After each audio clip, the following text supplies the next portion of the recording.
Welcome to the second episode of Positive Mondays, Living with Purpose and Passion. I'm your host, Dave Dietz, here to guide you towards a fuller, more purposeful life, especially as we navigate the later chapters in our lives.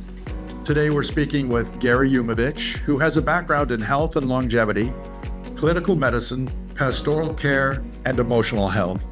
Today, we're discussing how living with purpose is more than just a motivational phrase, but a fundamental aspect of a fulfilling and content life.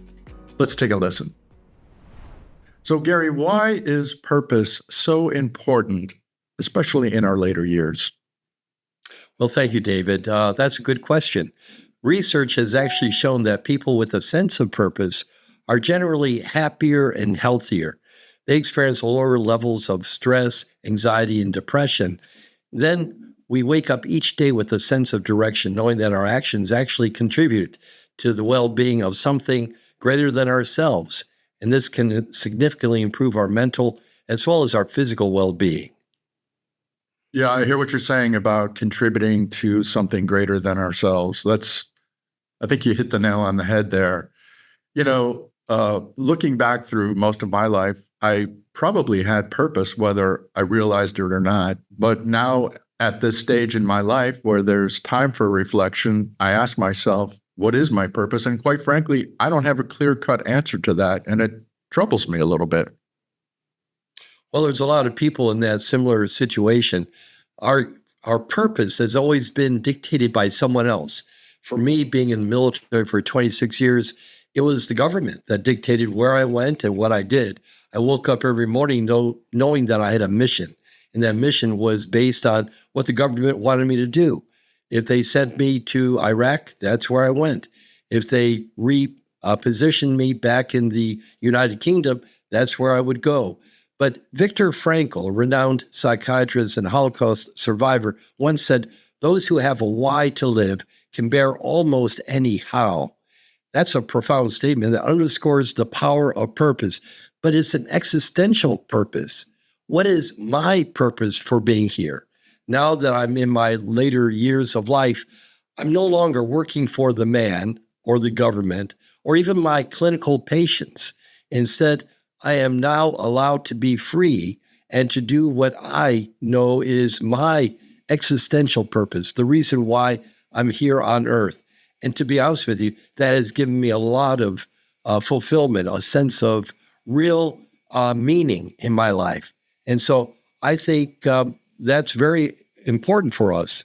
Some have a sense of blah when they lack this sense of purpose. Others become depressed. Still others have this existential crisis, what sages of the past have called dark night of the soul.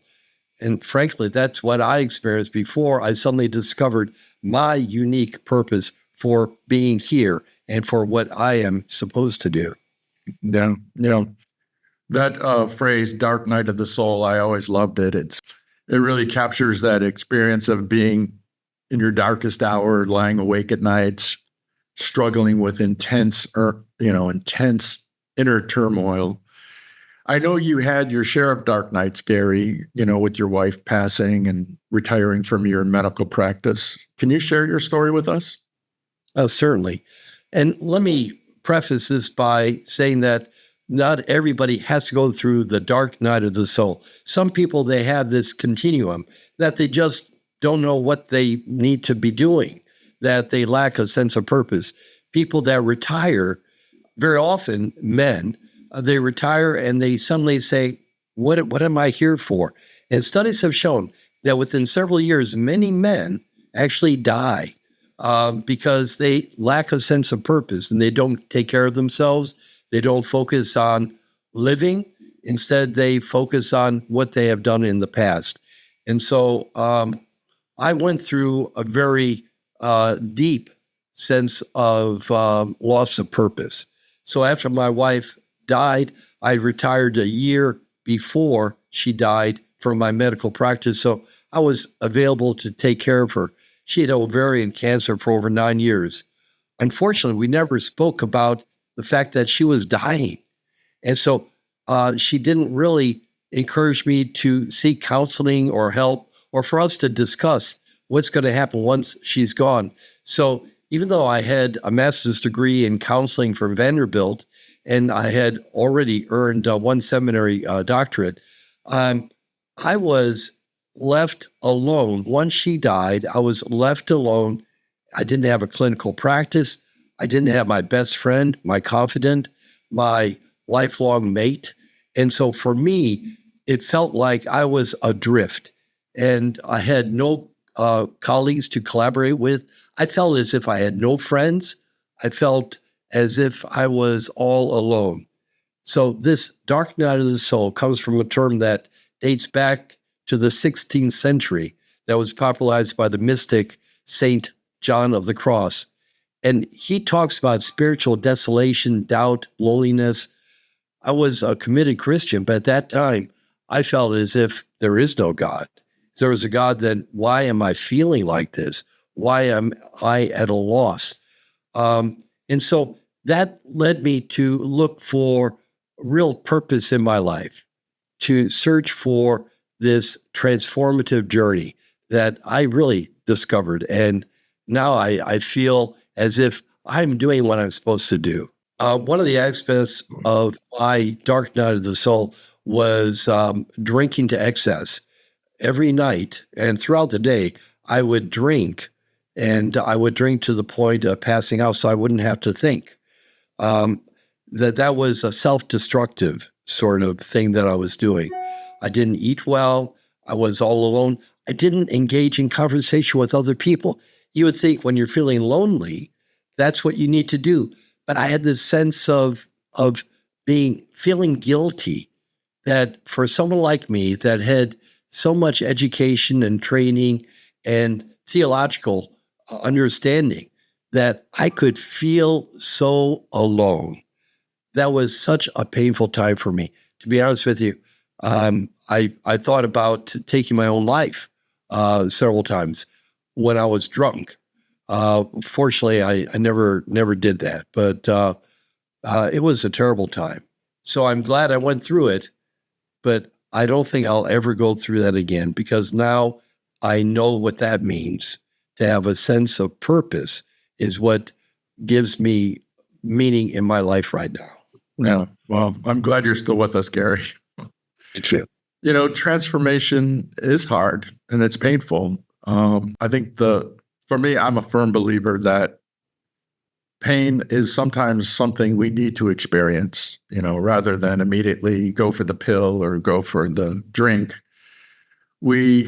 Sometimes it's better to just walk directly into the pain and experience it, because it's a guide. That's my personal belief. Pain is a guide. It's saying, no, you're not there yet. Keep working on this. So keep going, Gary. Tell me how you did find your new purpose. Certainly. I think you're absolutely right, though, that we need to embrace those feelings, embrace them, and then try to understand them and learn from them. And eventually that's what I did. But discovering a new purpose involves reconnecting my passions and finding new ways to contribute to my community. And I developed this new sense of purpose through developing relationships. My entire focus had been on my wife and myself, to be honest with you.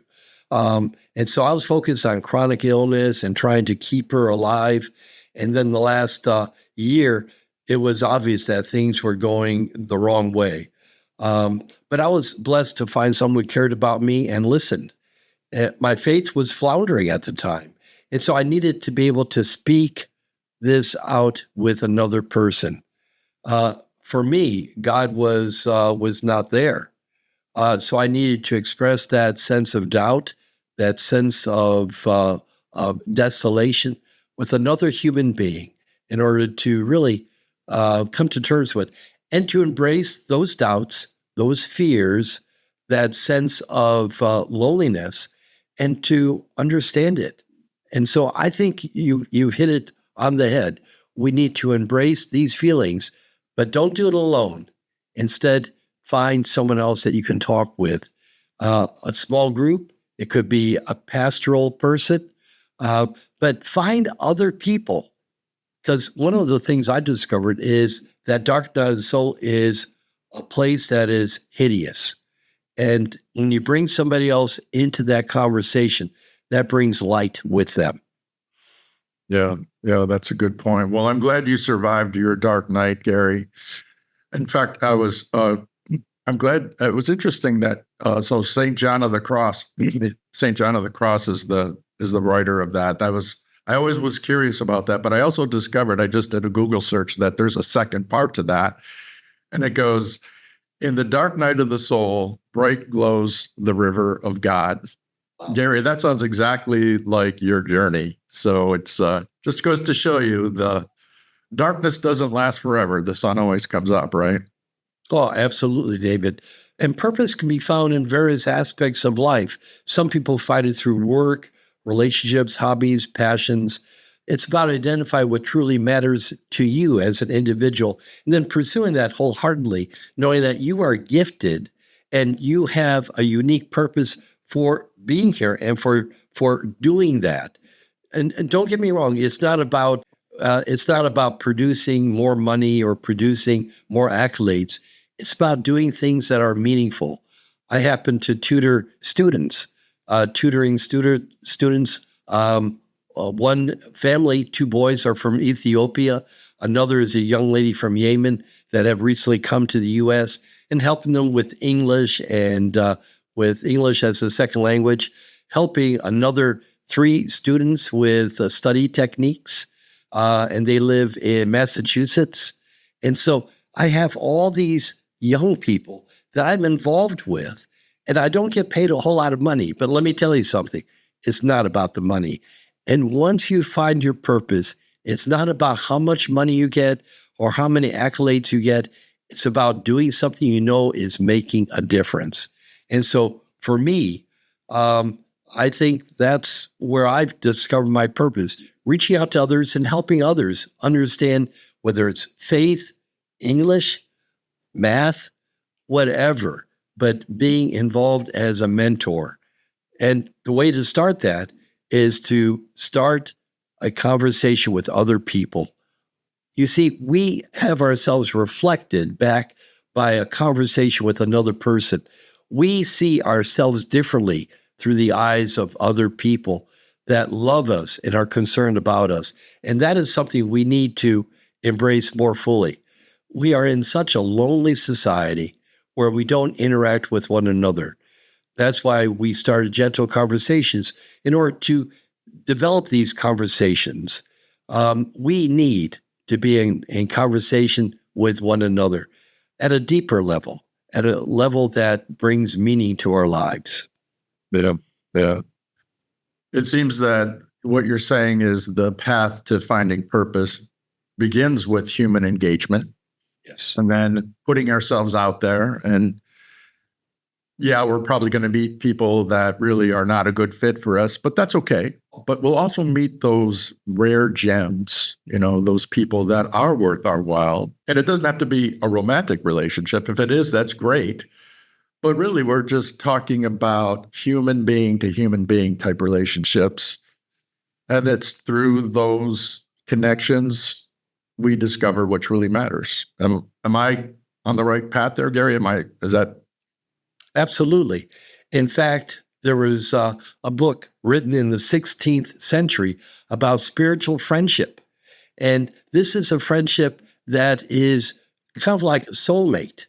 And you're right, it's not romantic, but it is uniquely deep. And now we have spiritual directors that fulfill some of that, and that's more of a profession. But here, having this spiritual friendship means that I can share my deepest concerns with another person, knowing that they're going to listen to me, they're not going to judge me, they're going to listen and reflect back what I have said and what needs to be said. And so I think that's so important. In fact, one of the areas that I went through was going to Alcoholics Anonymous. And to be honest with you, that is such a spiritually dynamic group that they share who they are and their struggles with one another. But let me tell you, there is real soul searching there and real honesty. And that's what we need, all of us. Now, you don't have to go to an AA meeting in order to discover that. But in a way, I think all of us need to have someone that has that kind of authenticity to talk with us and to listen to us. That is something very important.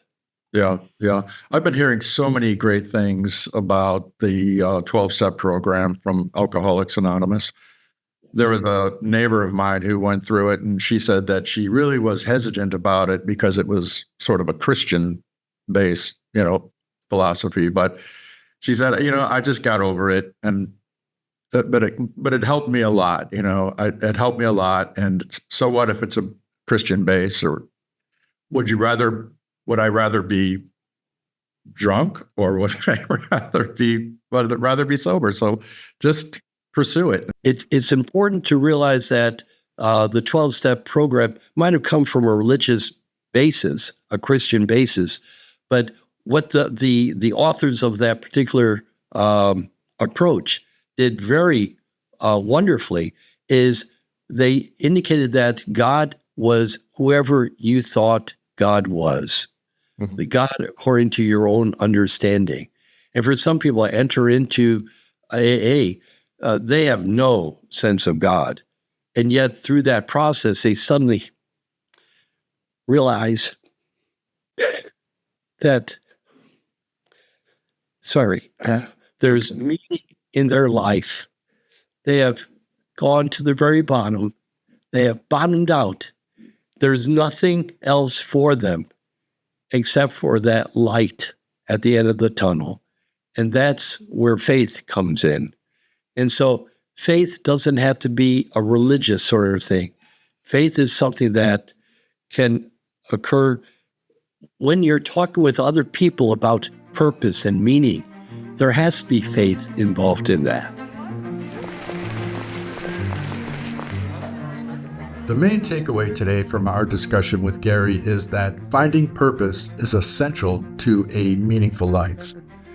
One of my favorite philosophers, Rumi, says that what you seek is seeking you. What you seek is seeking you. Now, that's not often an easy journey, but it's a journey worth taking, because finding purpose often involves engaging in meaningful conversations with positive, life-affirming individuals. Seek out these people, make connections with them. They're seeking you too. I hope today's episode inspired you to reflect on your own life and what gives it meaning. If you enjoyed this episode, please subscribe and share it with others who may enjoy a discussion like this. In the meantime, stay purposeful and keep seeking those pathways and the people that lead to a more fulfilling life. My name is Dave Dietz. Have a great week, everyone.